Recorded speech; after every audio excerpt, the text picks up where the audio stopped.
What's going on, guys? It's the Wild Goat Apex here. So today's the first week that I did Top Step. You can see I started this challenge 7/17/2025, passed the challenge account, got my funded account. So we can see I got my funded account. Um, let's launch Top Step X so I can show you my stats.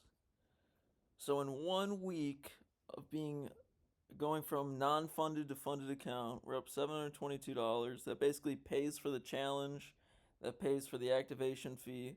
So in profit, we're up 500 bucks. We got to trade for 3 days this week.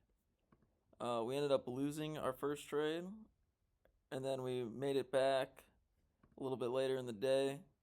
The next day we made $419, and then today we made 288 bucks.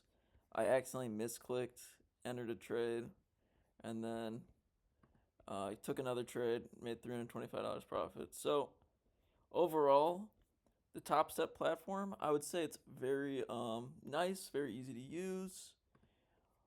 The only thing I would like if they added in, session opens into their trading view thing. But other than that, Top Step's a great platform, and I'll let you guys know in 3 days or next week when I get my payout. I'll see you then. Thanks for watching. Later.